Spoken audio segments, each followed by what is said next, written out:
Isang mainit na tanghali ang naging bangungot ng magtungo si Bea, isang karaniwang estudyante sa senior high school, sa istasyon ng pulis para tubusin lang ang kanyang motor. Hindi niya alam na sa likod ng mesa ng mga tiket ay naghihintay ang isang tiwaling pulis na malaki ang katawan na nagngangalang Sargento Fidel. 4,000 pananakot hanggang sa malakas na sampal. Ngunit ang nangyari pagkatapos noon ay nagpatahimik sa lahat ng pulis. Ang init ng tanghali ay tila nanunuot sa balat. Mula sa labas ng istasyon ng pulis, maingay ang tunog ng mga sasakyan na humahalo sa sigawan ng mga tindero sa gilid ng kalsada. Sa gitna ng kapaligirang iyon, isang estudyante sa senior high school na nakasuot ng uniforme ang dahan-dahang pumasok sa pintuan. Ang pangalan niya ay Bea. 18 anyos. Mukhang kalmado ang mukha niya, pero sa tingin ng mata niya ay malinaw na may pag-iingat at matibay na paniniwala.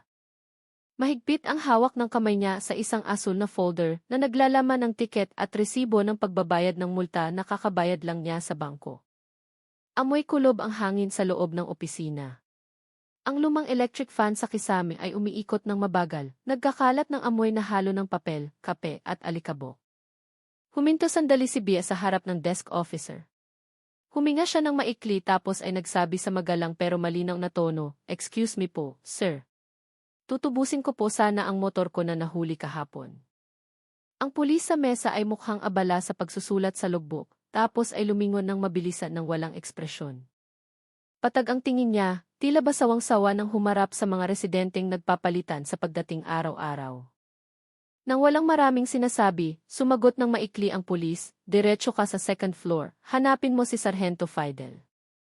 Pakinggan mong tinatamad ang boses at nang hindi nagbibigay ng karagdagang paliwanag, yumuko ulit siya sa papel niya.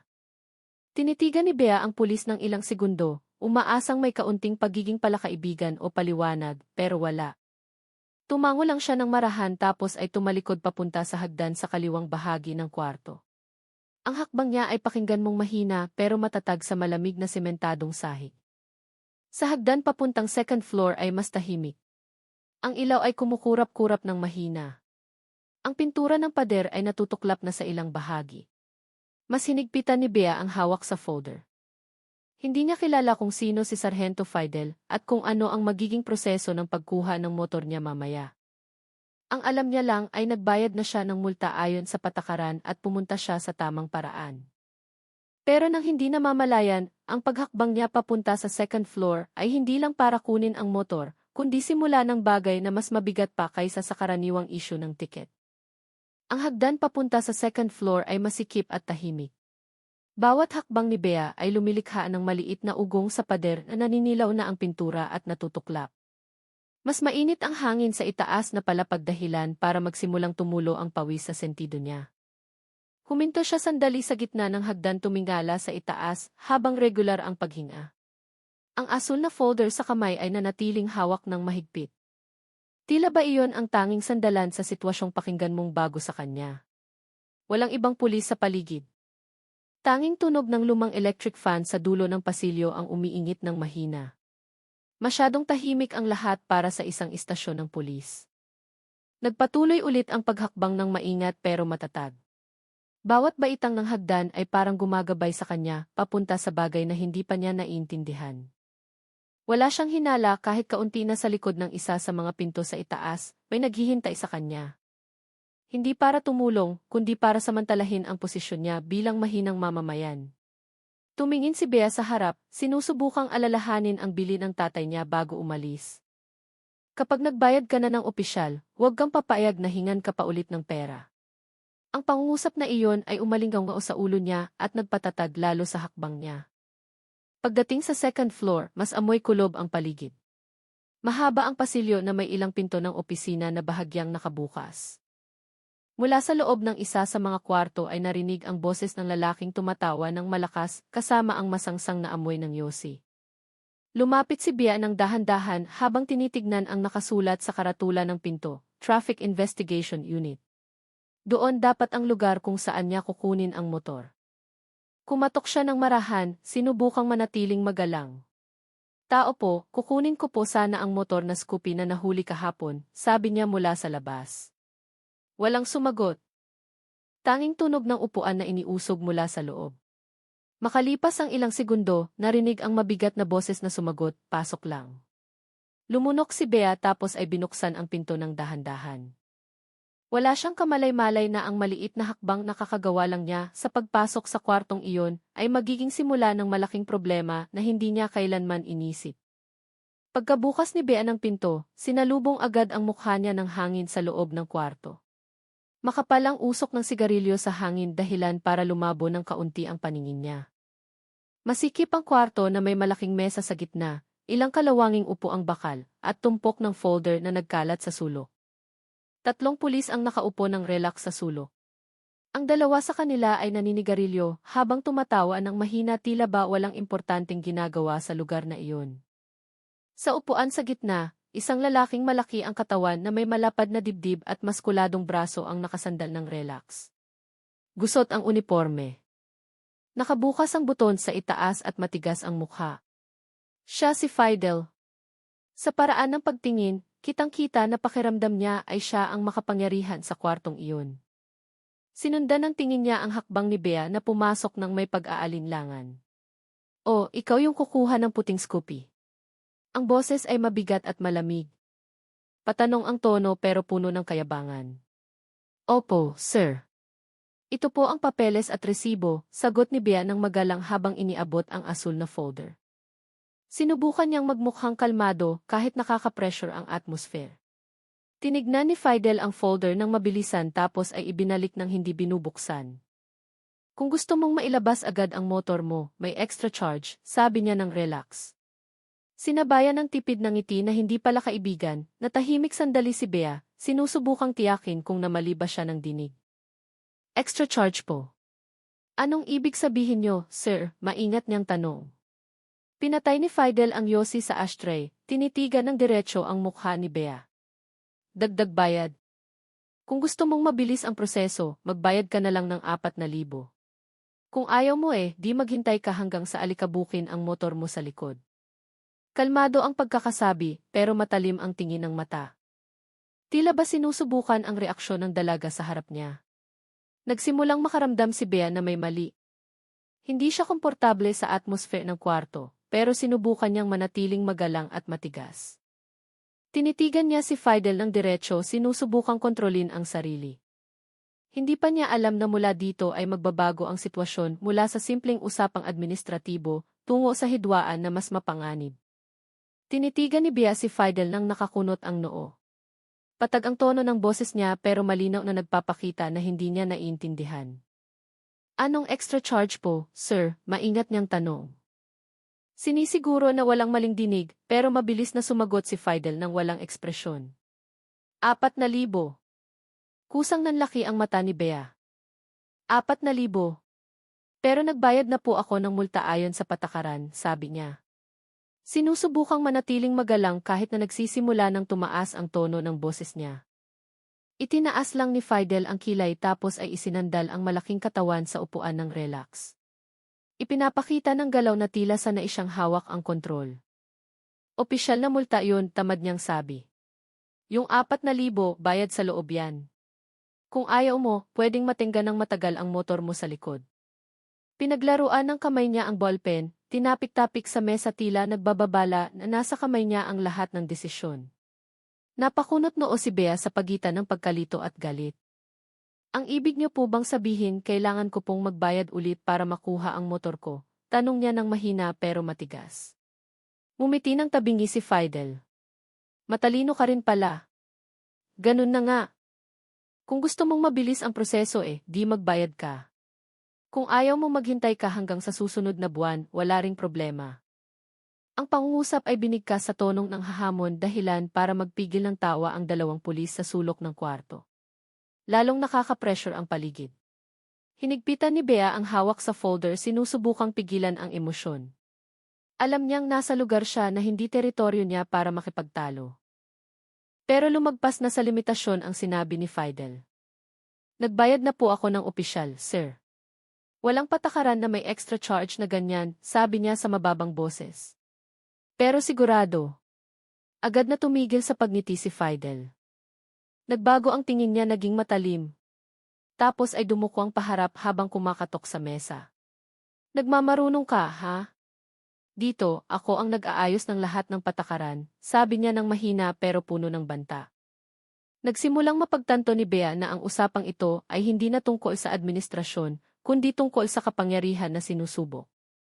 Huminga ng malalim si Bea, sinusubukang pigilan ang tono ng boses para hindi tumaas. Alam niyang nakatayo sa harap niya ang taong may kapangyarihan sa lugar na ito. Sa boses na kalmado pero matatag, sinabi niya, "Pasensya na po, sir. Gusto ko lang pong sundin ang tamang proseso, hindi po sa likod dumaan." Ang pangungusap ay pakinggan mong magalang pero malinaw ang katigasan ng tono. Hindi siya nanghahamon pero hindi rin nagpapakita ng takot. Agad na naging tense ang atmosphere sa kwarto. Tumigil sa pagtawa ang dalawang pulis sa sulok at nagkatinginan. Narealize na ang dalaga sa harap nila ay kakatanggi lang sa hiling na karaniwang hindi tinatanggihan ng ibang residente. Dahan-dahang inilapag ni Fidel ang ballpen sa mesa, tapos ay tinitigan si Bea ng matalim. Naningkit ang mata, nanigas ang panga.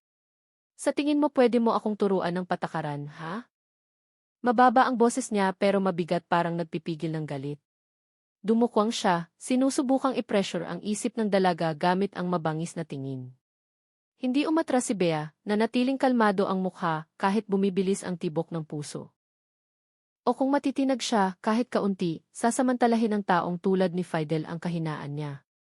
Sa boses na nananatiling mahina, pero puno ng kumpiyansa. Sumagot si Bea, "Ayoko lang pong utusang magbayad ng hindi naman dapat." Natahimik sandali si Fidel dahil sa sinabi tapos ay ngumiti ng tabingi. "Ngiting hindi maganda. Nag-aaral ka pa lang pero ang lakas na ng loob mong magsalita tungkol sa karapatan?"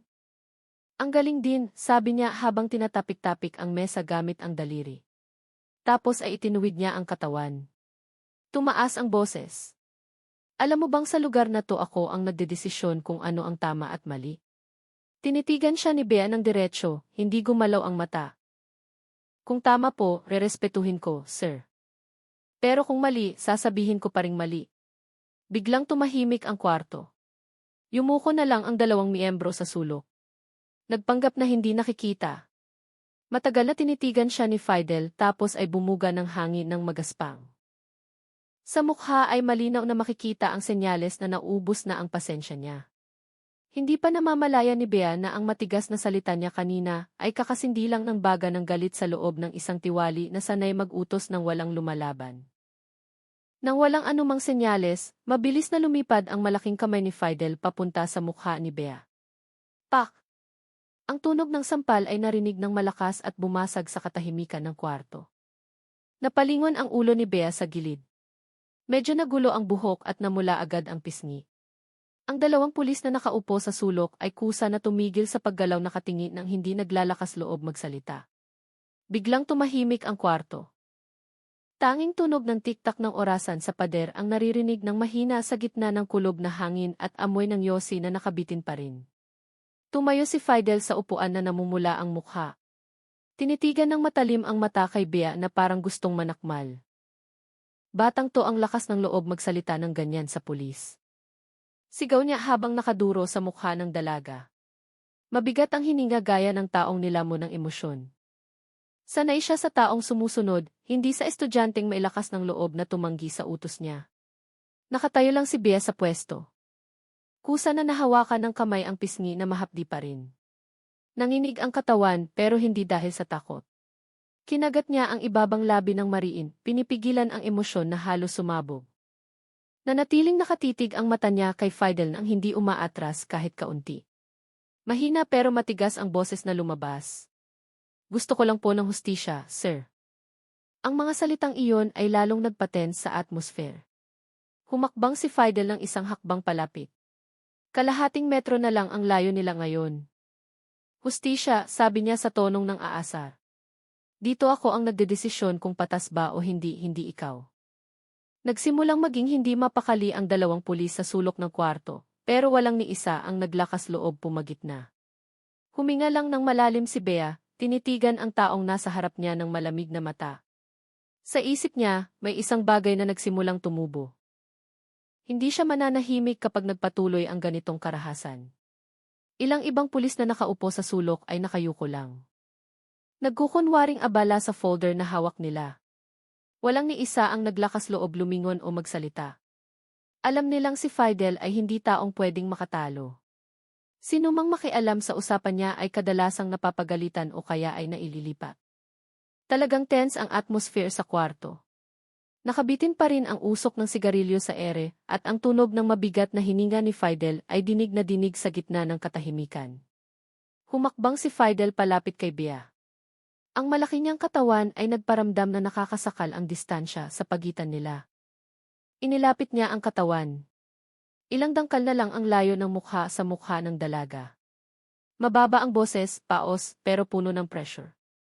Kung ayaw mong magbayad, hindi ka uwi ngayong araw. Ang pangungusap ay hindi lang banta, kundi anyo ng kapangyarihan na sanay na niyang gamitin para gipitin ang ibang tao. Matalim ang tingin ng mata, tila ninanamnam ang takot na lumalabas sa biktima sa harap niya.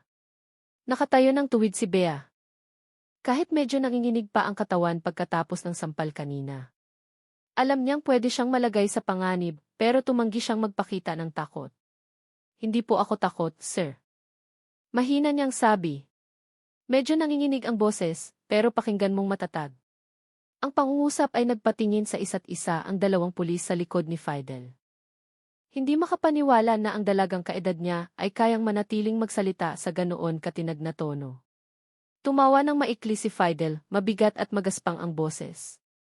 Hindi takot, ha? Ang galing din ng bibig mo, sabi niya habang hinahampas ng malakas ang mesa dahilan para manginig ang mga folder. Sa tingin mo ba palaruan ang opisina na to? Kapag sinabi kong hindi ka uwi, ibig sabihin walang maglalakas loob na magpalabas sa'yo. Tinitigan siya ng matalim pero nakatayo pa rin si Bea sa pwesto. Hindi gumalaw kahit kaunti. Nagbago na ang tingin ng mata niya. Hindi na tingin ng takot na estudyante kundi tingin ng taong nagsisimula ng matauhan. Hindi siya mananahimik sa harap ng kawalan ng katarungan. Itinaas ulit ni Fidel ang kamay sa pagkakataong ito ay may mas malaking galit. Mabilis at magaspang ang galaw, tila gustong tapusin ang paglaban ni Bea sa isang sampal.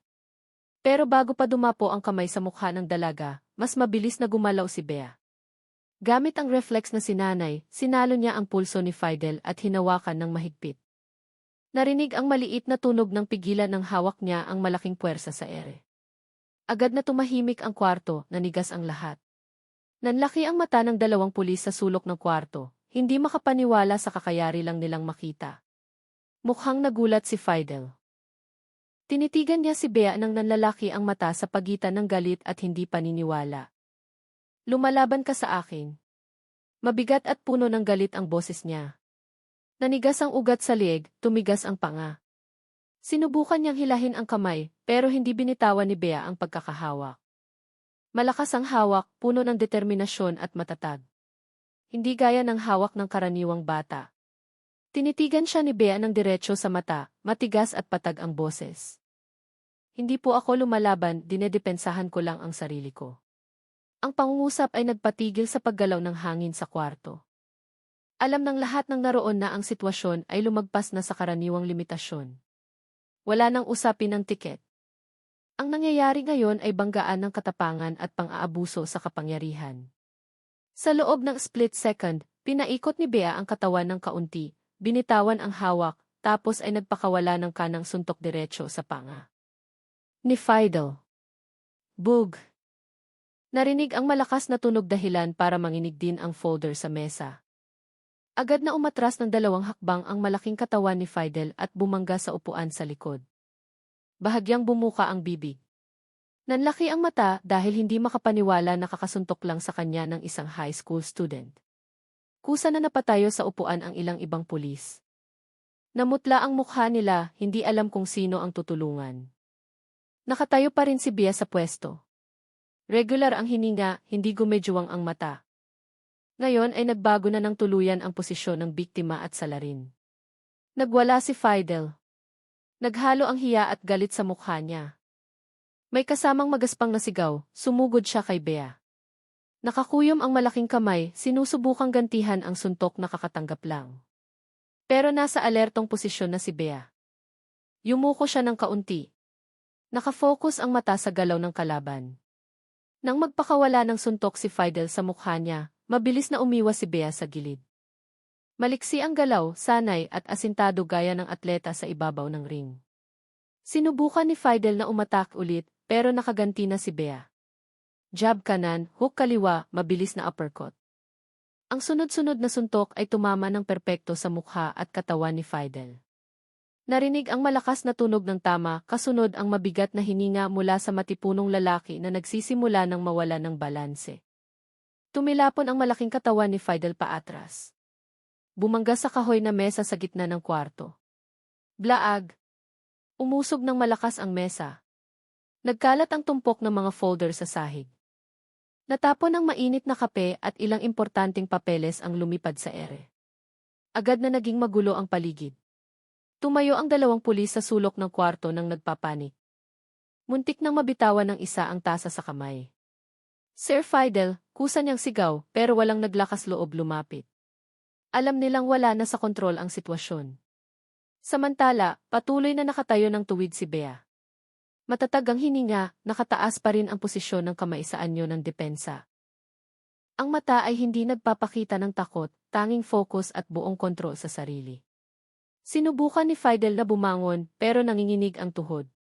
Tinitigan niya si Bea nang may mapupulang mata at naghahabol ng hininga.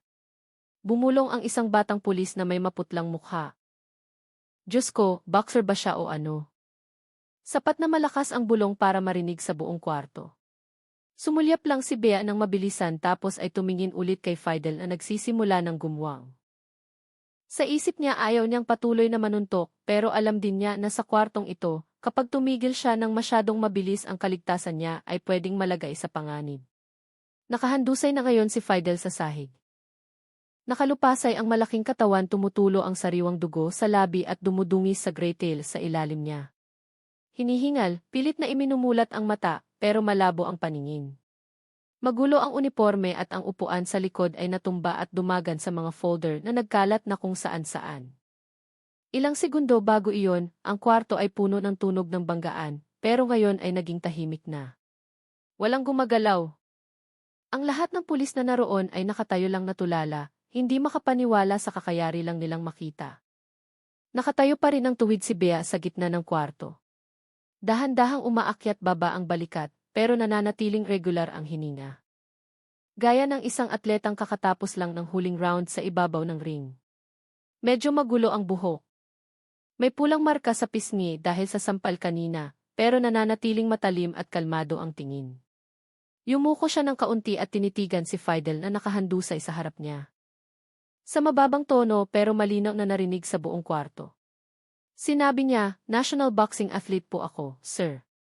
Pero ayoko po ng dahas maliban na lang kung mapipilitan." Umalingaungaw ang pangungusap sa kwarto na biglang naging napakalawak at bakante.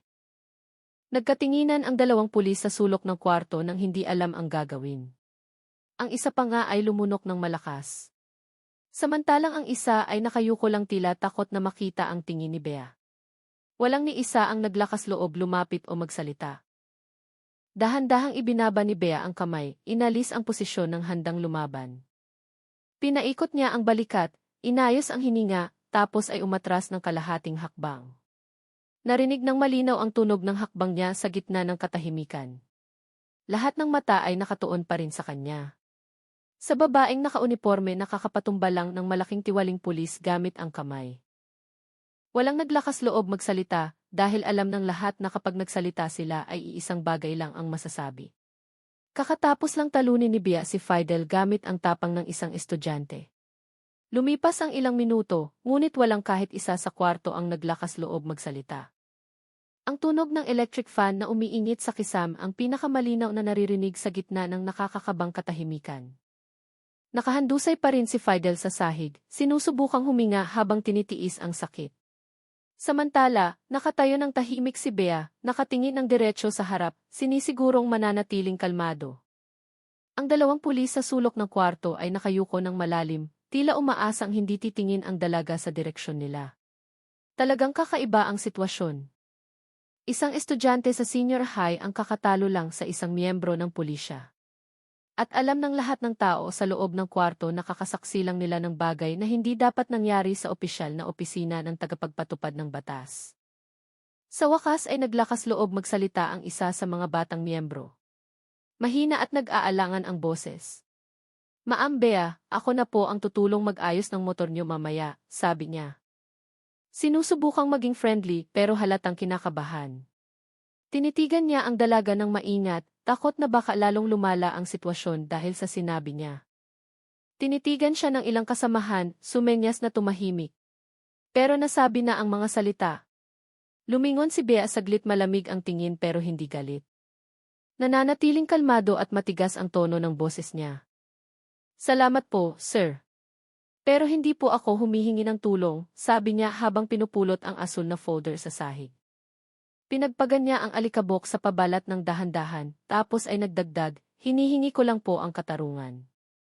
Dahil sa sinabi niya, tumahimik ulit ang kwarto. Walang kahit isa ang naglakas loob tumingin sa mata niya. Kahit ang batang pulis na nagsalita kanina ay nakayuko lang ng malalim, nahihiya sa sariling sinabi. Nang walang sinasabi pa, humakbang si Bea papunta sa pinto. Dinig na dinig ang tunog ng hakbang ng sapatos niya sa sahig na puno ng papel at tapon na kape. Bawat hakbang ay parang dumidiin sa hiya na ngayon ay nakabitin sa ere. Pagkarating sa tapat ng pinto, huminto siya sandali, tinitigan ang kwarto ng mabilisan. Si Fidel na nakahandusay, makalat na mesa, at ang mga pulis na hindi maitegak ang ulo nang walang sinasabing kahit ano. Binuksan ni Bea ang pinto at iniwan ang kwarto. Bit-bit ang kapanatagan at katapangan na wala sa kahit sino sa loob. Nanatiling tahimik ang kwarto, puno ng hiya at takot na hindi maitago. Ilang minuto pagkalabas ni Bea ng kwarto, naging magulo ang istasyon ng pulis. Ang isa sa mga miyembro na nakasaksi sa pangyayari ay nag-report agad na namumutla ang mukha. Mabilis na kumalat sa ground floor ang balita na pinatumba ng isang estudyante ang isang miyembro ng pulisya. Sa maikling panahon, nakarating ang report sa tainga ng hepe. Lumabas agad siya ng opisina na may seryosong ekspresyon at mabilis na hakbang. Lahat ng sangkot pumunta sa opisina ko ngayon din. Malakas ang utos dahilan para kumilos agad ang lahat ng tao sa paligid ng pasilyo. Nang magtipon na ang lahat, tumayo ang hepe sa harap ng mesa niya na may matigas na mukha. "Kunin niyo ang key recording ngayon din." Malakas at matalim ang boses niya.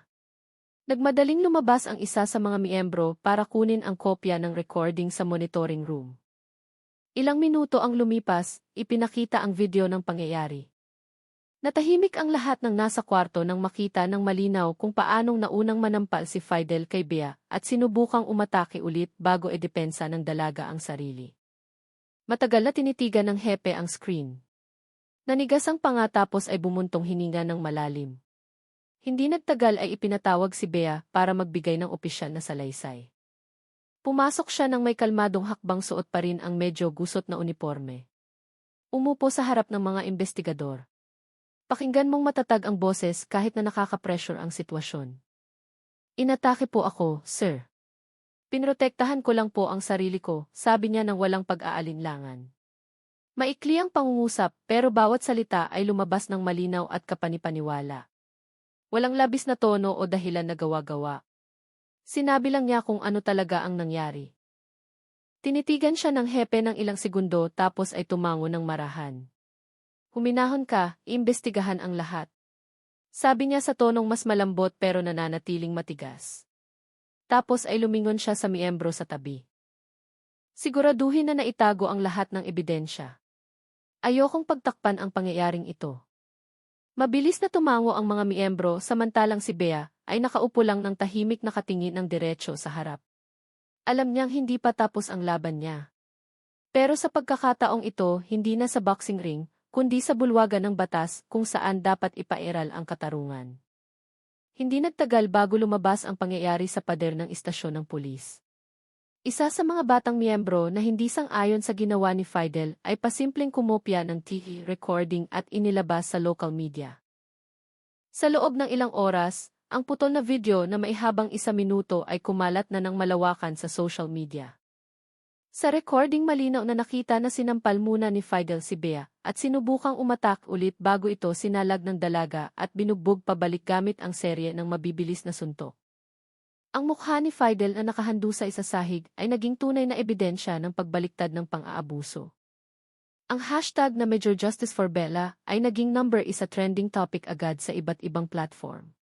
Libo-libong komento ang lumabas. Karamihan ay pumupuri sa tapang ni Bea. Astig, estudyante lumaban sa tiwaling pulis, sulat ng isang netizen. Kung lahat ay gaya ni Bea, hindi na aapihin ang bansang to, sulat ng iba. Ilang national news media account din ang nagsimulang tumutok sa kaso, humihingi ng opisyal na paliwanag mula sa kapulisan. Mabilis na tumaas ang pressure ng publiko at ang istasyon ng pulis kung saan nangyari ang insidente ay naging sentro ng atensyon. Sa kabilang banda, dinala na sa wakas si Fidel sa Internal Investigation Room na puno ng pasa. Pasa ang mukha, putok ang labi at gusot ang uniforme. Yumuko siya ng malalim, sinusubukang takpan ang mukha sa kamera ng mga reporter na nagsisimula ng dumating sa bakuran ng opisina. Sinamahan siya ng 2 opisyal papasok sa investigation room nang walang maraming sinasabi. Samantala, ilang opisyal ang nanonood ng recording ng insidente nang paulit-ulit sinisigurong tugma ang lahat ng ebidensya sa report ni Bea.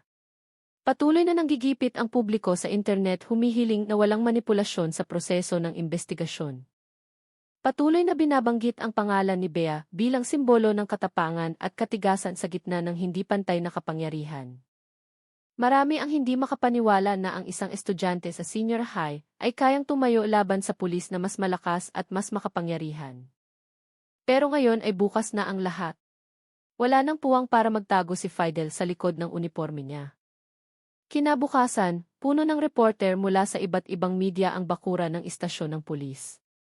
Nakahilera ang mga kamera, mikropono at spotlight sa harap ng podium. Sa wakas ay nagdaos ang kapulisan ng official press conference para sagutin ang kaso na naging pambansang usapin na. Sa gitna ng umpukan, lumitaw ang hepe na may seryosong mukha at matatag na hakbang. Tumayo siya sa harap ng logo ng institusyon at tumingin ng diretso sa kamera. Napaka-tense ng atmosphere.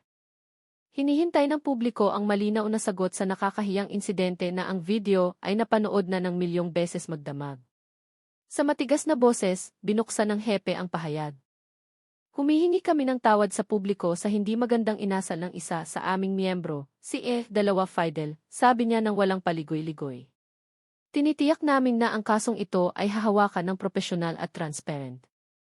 Walang hindi tinatabla ng batas sa institusyong ito. Ang pangungusap ay sinabi ng walang ngiti. Nagpapakita ng kaseryosohan ng institusyon sa pagtugon sa pressure ng publiko. Sa likod niya, ilang opisyal ang nakayuko. Na-realize na nakataya rin ang reputasyon nila. Pagkatapos ay nagpatuloy ang hepe, medyo lumambot ang tono ng boses pero nananatiling formal. Nagbibigay-pugay din kami sa katapangan ni Bea na ipinagtanggol ang sarili sa karahasan, sabi niya. Ang katapangan na iyon ay anyo ng katigasan na dapat maging ehemplo sa sinuman kapag humaharap sa hindi makatarungang trato. Ang pahayag ay nagpatahimik sa conference room ng ilang segundo bago nagsimulang marinig ang tunog ng kamera at sunod-sunod na flash. Hindi nagtagal pagkatapos noon, kumalat ang balita ng opisyal na klarifikasyon ng kapulisan sa telebisyon, news portal at social media. Naglitawan ang mga headline ng balita. Pulis nagsorry, nangako ng transparency sa kaso ni Bea at inamin ng hepe ang pagkakamali ng tauhan. Nakakuha ng suporta ng publiko si Bea. Nagbago ang reaksyon ng publiko, nagsimulang humupa ang galit. Napalitan ng respeto sa tapang ni Bea at matigas na ugali ng kapulisan sa paghawak sa kasong ito. Sa unang pagkakataon, naramdaman ng publiko na narinig ang boses nila at mukhang may malinaw na direksyon ang katarungan. Lumabas ang resulta ng opisyal na investigasyon ilang araw ang lumipas. Mula sa ulat ng Internal Investigation Team, nabunyag na hindi lang nagkasala si Fidel dahil sa karahasan sa sibilyan, kundi napatunayan ding paulit-ulit ng nangingikil sa ilang mamamayan sa mga katulad na kaso. Ilang biktima pa nga noon ang kusang pumunta para magbigay ng salaysay matapos mag-viral ang video ni Bea. Ang katotohanang iyon ang naging dahilan para hindi na matakpan ang sitwasyon. Agad na pinirmahan ng hepe ang sulat ng desisyon na si Fidel ay tinanggal sa pwesto, ikinulong sa internal cell at naghihintay ng ethics hearing at proseso ng karaniwang kasong kriminal. Muling naging maingay ang media sa pagbabalita ng development na ito. Ang litrato ni Fidel na inieskortan ng mga pulis na nakaposas ang kamay ay kumalat sa iba't ibang news channel. Tinaya ng publiko ang desisyon bilang matigas at makatarungang hakbang. Sa kabilang banda, ipinatawag ulit si Bea sa istasyon ng pulis. Sa pagkakataong ito ay para magbigay ng karagdagang salaysay at pumirma sa final report. Dumating siya ng kalmado, suot pa rin ang uniforme sa eskwela, kasama ang guro bilang guardian. Iba na ang pakiramdam sa kwarto kung saan siya sinampal noon, mas payapa, mas maayos, at sa pagkakataong ito lahat ng mata ay nakatingin sa kanya ng may paggalang, hindi pang mamaliit. Nang hinga ng huling pahayag, tinitigan ni Bea ang investigador ng diretsyo. Matigas at malinaw ang boses ng walang labis na emosyon. Wala po akong intensyong ipahiya ang kahit sino, sir. Gusto ko lang po na malaman ng tao. Bawal magpatalo ang katotohanan. Simple ang sinabi, pero sapat na para patahimikin ulit ang kwartong iyon. Ilang miyembro na nakarinig ang nakayuko na lang. Alam na tama ang sinabi ng dalaga. Pagkapirma, tumayo si Bea at nagpaalam ng magalang. Walang palakpakan, walang hiyawan. Pero ang tingin ng lahat ng sumusunod sa paglabas niya ng kwarto ay puno ng respeto. Hindi lang siya estudyante na lumaban sa tiwaling pulis, kundi simbolo na ang katapangan at katapatan ay kaya pa ring tumindig sa gitna ng sistemang madalas ay nang aapi sa mahihina. Ilang araw ang lumipas, iba na ang atmosphere sa eskwelahan ni Bea. Pagpasok niya sa main gate, ang paligid na karaniwang maingay sa boses ng estudyante ay naging tahimik sandali, tapos ay sinalubong ng masigabong palakpakan mula sa mga kaklase. Ang ilan sa kanila ay tumakbo palapit, ang iba naman ay ngumiti lang at tumingin ng may paghanga. Alam na nilang lahat ang kwentong nag-viral tungkol sa kung paanong ang isang karaniwang estudyante ay tumindig laban sa kawalan ng katarungan at napaluhod ang isang tiwaling pulis sa harap ng katotohanan. Yumuko ng kaunti si Bea, naiilang sa atensyon, pero sa mukha niya ay makikita ang kakaibang kapayapaan. Pinagdaanan na niya ang bagay na mas mabigat pa kaysa sa simpleng exam sa eskwela. Ang guidance counselor niya ay lumapit tinapik ang balikat niya ng marahan. Mahina ang boses pero puno ng kahulugan. Ang tapang mo, Bea. Proud kami sa'yo, sabi niya habang nakatingin sa mata ng estudyante ng may tapat na respeto. Ilang ibang guro na nakatayo sa malayo ang tumango rin. Tila nagbibigay ng pagkilala ng walang maraming salita. Mumiti lang ng tipid si Bea, medyo nangingilid ang luha, pero hindi dahil sa lungkot, mas dahil sa ginhawa. Naramdaman niyang hindi na sayang ang pakikipaglaban niya. Salamat po, ma'am. Mahina niyang sagot. Gusto ko lang pong malaman ng ibang babae na hindi opsyon ang manahimik. Natahimik sandali ang guidance counselor sa sinabi tapos ay tumango ng marahan. Sa paligid nila ilang estudyanteng babae ang nagkatinginan. Halatang na-inspire sa kakarinig lang nila. Sa mata nila si Bea ay hindi na lang basta karaniwang kaeskwela, kundi totoong halimbawa na ang katapangan ay hindi laging nanggagaling sa matatanda at ang paglaban ay hindi laging tungkol sa karahasan, kundi tungkol sa pagpapanatili ng dignidad at katotohanan. Noong araw na iyon pumasok si Bea sa classroom nang may magaan na hakbang. Narinig ang maliit na hiyawan mula sa likurang upuan kasunod ang mainit na tawa na nagparelax sa atmosphere. Kahit nagbago na ang buhay niya, pareho pa rin si Bea. Simple, tahimik, pero ngayon ay may dala ng karangalan na siya mismo ang nagbalik. Sa labas maaaring maingay pa rin ang mundo sa pag-uusap tungkol sa kaso niya, pero sa eskwelahang ito malinaw na ang lahat. Ang tapang ni Bea ay nagturo sa maraming tao ng kahulugan ng tunay na salitang patas at matapang. Nang hapong iyon nagsimulang magbago ang kulay ng langit. Dahan-dahang lumubog ang araw sa likod ng mga gusali ng lungsod nagpapatalbog ng kulay kahel na liwanag sa harapang bakuran ng istasyon ng pulis na ngayon ay mas tahimik na kaysa sa mga nakaraang araw. Sa lugar na iyon, ilang sasakyan ng media ang nakaparada ng nakahanay. Ang mga reporter mula sa iba't ibang istasyon ng telebisyon ay naghihintay na simula pa kaninang tanghali nag-aabang ng pagkakataon na makausap ng personal ang dalagang yumanig sa publiko ang kwento. Bea. Pagkalabas niya ng main door, lahat ng kamera ay nakatutok agad sa kanya. Kahit napalilibutan ng maraming tao, nanatiling kalmado ang hakbang niya. Walang pag-aalinlangan ang mukha. Isang reporter ang naunang lumapit, hawak ang mikropono habang mabilis na nagsasalita. Bea. Anong mensahe mo sa lahat ng tao pagkatapos ng pangyayaring ito? Dinig na dinig ang boses niya sa gitna ng umpukan. Ilang kamera ang lumapit agad, nire-record ang bawat segundo ng sandaling iyon. Huminto sandali si Bea, tumingin ng diretso sa lens ng kamera sa harap niya. Mabigat ang hangin sa hapon, pero nanatiling nakapokus ang mata nagpapakita ng paniniwalang hindi matitinag. Sa boses na kalmado pero puno ng diin, sumagot si Bea, isa lang ang mensahe ko. Tumigil siya sandali hinayaang pakinggan ng lahat ang bawat salitang lalabas sa kanya. Tapos ay nagpatuloy siya, huwag na huwag kayong magkakamali ng pipiliing biktima. Maikli ang pangungusap pero sapat na malakas ang boses para tumagos sa ingay ng paligid. Natahimik ang ilang reporter. Tapos ay sabay-sabay na tumunog ang kamera, nire-record ang mga salitang magiging headline agad sa iba't ibang media. Pagkasabi noon, yumuko ng kaunti si Bea, tapos ay naglakad palayo sa mga tao. Sa likod niya, mukhang tahimik ang istasyon ng pulis at kabaligtaran ng spotlight ng kamera na nagre-record pa rin sa likod niya. Hindi na siya mukhang karaniwang estudyante, kundi simbolo ng katapangan at katarungan na hindi kayang apihin ng kapangyarihan. Sa liwanag ng dapit hapon na unti-unting nawawala, palayo ng palayo ang hakbang ni Bea, iniiwan ang huling mensahe na umaalingaw-ngao sa isip ng lahat ng nakarinig. Huwag na huwag magkakamali ng pipiliing biktima.